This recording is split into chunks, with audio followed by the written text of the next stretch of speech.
Afin de permettre à ceux et celles qui suivent la série du podcast L'affaire Charles Marion, les révélations, pour la mini-série, j'ai décidé pour le premier épisode, au lieu de vous lire le premier chapitre, de commencer tout de suite avec les annexes, parce que je me suis rendu compte que c'est très bien détaillé et que ça allait très bien résumer l'affaire. Donc, pour ceux et celles qui ont déjà commencé à écouter les épisodes 1 et l'épisode 2 du podcast, je sais qu'il manque des informations puis que vous vous posez beaucoup de questions parce qu'on n'a pas encore fait de résumé de l'histoire. Donc, voici le fameux résumé de semi-ligne du temps historique de l'affaire. Donc, comme ça va vous permettre de mieux comprendre de quoi on parle exactement dans les 2 premiers épisodes du podcast. Donc, j'espère que cette première lecture vous aidera à comprendre toute l'ampleur de cette situation. Outre les témoignages livrés par Charles Marion et les siens, il y a aussi les faits tels que vécus par les policiers, les journalistes et la population en général qu'il ne faut pas omettre de mentionner. Voici donc le déroulement quotidien de cette captivité historique de Charles Marion et les péripéties de cette plus longue affaire d'extorsion réalisée dans les annales criminelles canadiennes. Samedi 6 août. Charles Marion, gérant de crédit à la Caisse populaire de Sherbrooke-Est, se trouve à son chalet Mont-Repos, sur le 11e rang, à Stoke, en Estrie. Sa secrétaire, Aline Hiergeau, se trouve aussi sur place. En soirée, 2 individus masqués font irruption. On ligote Aline Hiergeau et on l'abandonne sur un siège de toilette dans une remise située derrière le chalet. Charles Marion est kidnappé. Dimanche, le 7 août. L'épouse de Charles Marion, Denise Martineau, arrive au chalet, constate la disparition de son mari et en avise la Sûreté du Québec. Pour ce corps policier, il ne s'agit alors que d'un simple cas de disparition. Mais en début de soirée, on découvre Aline Hiergeau toujours ligotée. L'enquête prend une autre tournure. Lundi, 8 août. Vers 9h du matin, une lettre est découverte dans la boîte des dépôts de nuit de la Caisse Saint-Jardin. Monsieur Nebetz, à partir de ce moment, vous êtes responsable de la vie de Monsieur C. Marion et de celle de vos proches. Jouez franc et rien d'irréparable n'arrivera. Dans le cas contraire, l'enfer sera comparable au paradis comparativement à ce que vous subirez. Ramassez 1 million en vieilles coupures de 10 et de 20 $, rien d'autre. Achetez 2 valises neuves, identiques, solides, en cuir véritable. Mettez 500 000 par valise, la moitié en 10 $ et l'autre moitié en 20 $, en liasses de 10 attachées par un seul gros élastique. Vous avez jusqu'à 3 heures cet après-midi pour compléter ces opérations. C'est 3 fois le temps nécessaire. Vous pouvez marquer les billets, mais ne prenez aucune autre initiative ou laissez aucun d'autre en prendre. À 3 heures cet après-midi exact, tout sera prêt. Vous pourrez alors passer le message suivant à CHLT Radio Sherbrooke. NC Nebetz demande à MC Noiram d'entrer en contact avec lui. L'annonceur devra répéter ce message à 3 reprises. À 4h PM exactement, vous ferez passer le message de la même manière. Monsieur Nebetz, demeurez à votre bureau de votre place d'affaires jusqu'à 7h PM pour attendre de nouvelles instructions. En compagnie de Monsieur Yvon Béchard. Il vous est complètement inutile de tenter de négocier quoi que ce soit. Aucune concession ne vous sera accordée. Nous vous identifions. Gardez ce code secret. Et ne prenez d'ordre que 2. Inutile de vous dire que vous êtes constamment surveillé. Ce premier message est signé « Les 7 serpents ».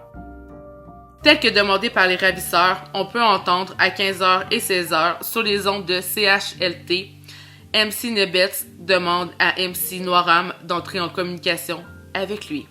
Mardi 9 août. Réponse des ravisseurs. Un second message est trouvé à 7h45 chez un ami de Charles Marion. Dit ceci. Monsieur Saint-Ben-Nebetz, nous avons reçu 2 messages. Mardi à 3h et 4h PM. Vous passerez le message suivant. Monsieur Nebetz accepte. L'annonceur devra répéter cette phrase 3 fois. Cette phrase voudra dire exactement ce qui suit. Le million est prêt, disposé dans 2 valises. Claude Steben et Yvon Béchard sont prêts à en faire la livraison. Mercredi, Claude Steben et Yvon Béchard devront rester à la caisse populaire de midi à 9h PM pour recevoir les prochaines instructions. Marion sera libéré 3 heures après livraison. Et c'est signé, M. Nebetz veut communiquer avec M. Noiram. Entend-on cette journée-là sur les ondes de CHLT. Mercredi 10 août. Cette réponse ne plaît pas aux ravisseurs. Vous faites les niaiseux et on n'aime pas cela. Pour revoir Marion vivant, vous devez suivre à la lettre les instructions contenues dans notre première lettre. C'est français, c'est clair, c'est net. Arrêtez de nous demander de communiquer directement, nous ne le ferons pas. Le montant ne sera pas diminué sous aucune considération. À partir de ce point, nous n'avons pas à nous parler. Lorsque vous réussirez à vous faire une idée, c'est-à-dire accepter 100% nos conditions, le million, les 2 valises, Steben et Béchard prêts à faire la livraison, vous ferez passer le message suivant. Répétez 3 fois à midi, 3h et 4h PM, n'importe quel jour à CHLT Radio Sherbrooke. N. Nebetz accepte toutes les conditions et est prêt à faire la livraison sans restriction. À la suite de ce message, vous demeurez au bureau avec M. Béchard les jours suivants, de midi à 9h PM. Vous recevrez vos dernières instructions. Attention, on perd notre patience. Attention, notre patience a des limites. Sans aucun autre avertissement supplémentaire. Nous ferons une action irréversible qui mettra le poids pour vous faire décider. Cette journée-là, aucun message des négociateurs pour la libération de Charles Marion n'est diffusé sur les ondes de CHLT. La SQ dévoile cependant aux journalistes une photo choc de Charles Marion, assis apparemment sur un lit de camp, tenant dans ses mains une copie hebdomadaire, Dernière heure, et un revolver braqué sur sa tempe droite. Cette photographie, dit-on, aurait été greffée au premier message des ravisseurs. Jeudi 11 août.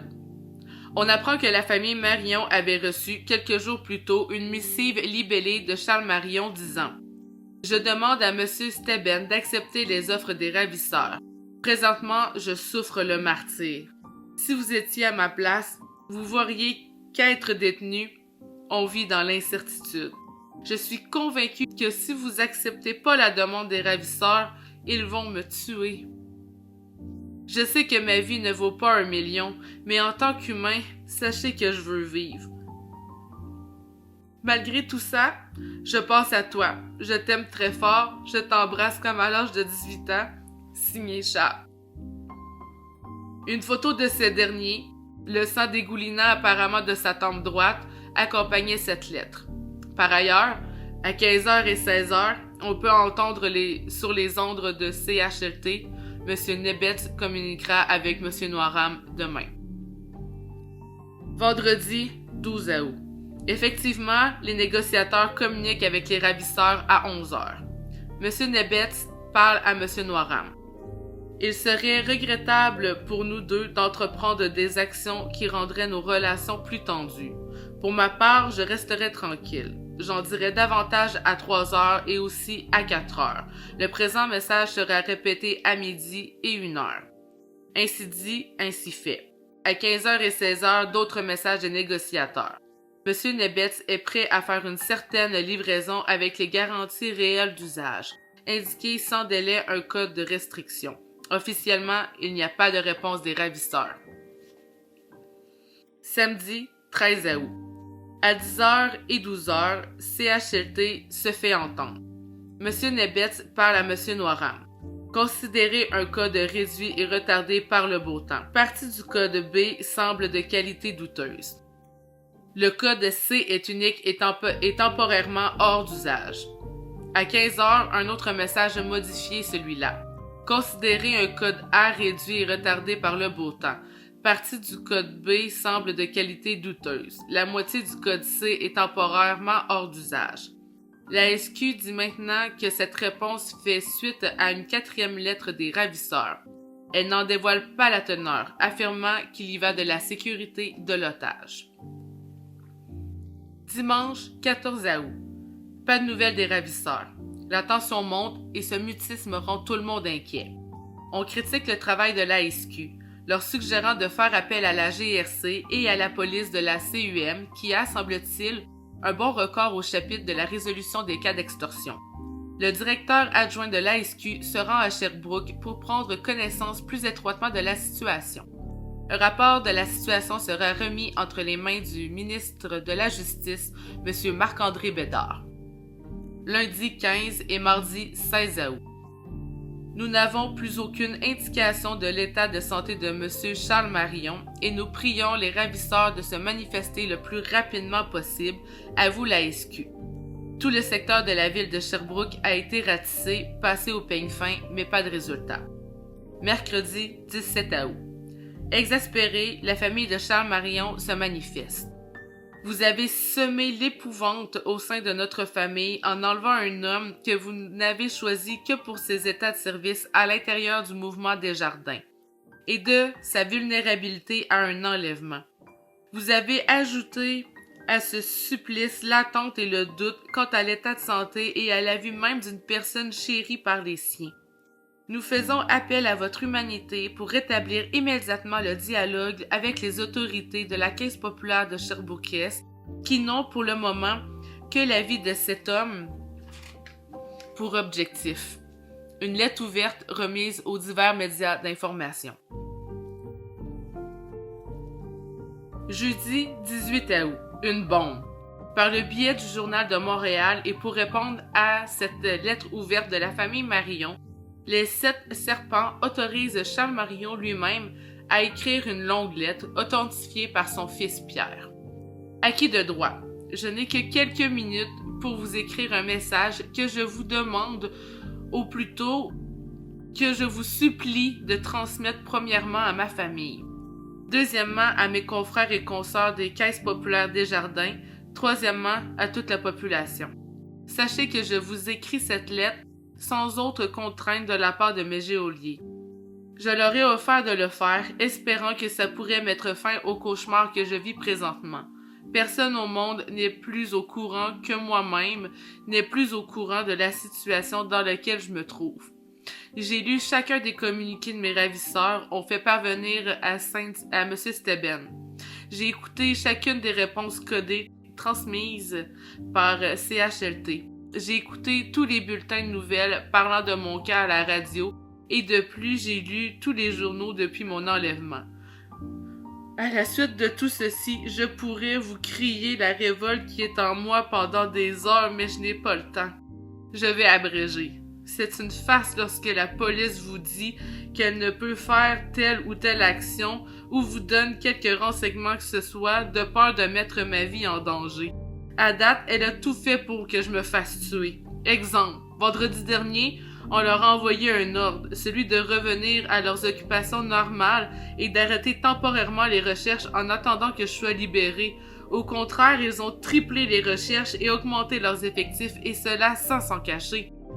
En ce qui me concerne, le paiement de la rançon, tout ce que les autorités de la Caisse ont trouvé comme réponse est un certain montant, sans en mentionner l'importance, pourrait être versé, mais au plus tard, sans en donner la raison. Code B veut dire que Steben et Béchard doivent la livraison, mais on répond que ceux-ci s'y refusent. On m'informe à l'instant que ceux-ci pourraient être remplacés par Claude Poirier ou par le journaliste du Canal 9 qui offre ses services. En résumé, il y a 3 exigences. A. La rançon. B. La livraison. C. La police se retire temporairement. Je crois que ça a coûté plus cher à date en dépenses de recherche que le montant exigé et ma situation est pire qu'au début. Je désire informer tous les employés des Caisses populaires de ceci. Si je meurs, sans que la rançon soit versée. Ils iront chercher quelqu'un d'autre d'entre vous. Et celui ou celle qui sera choisi constatera comme moi que vous n'êtes qu'un numéro facile à remplacer et que vos souffrances et votre mort ne valent pas des billets de banque. L'argent est de beaucoup plus important que votre vie. Dans le moment, j'ai tous mes membres, mais j'aimerais mieux être mort.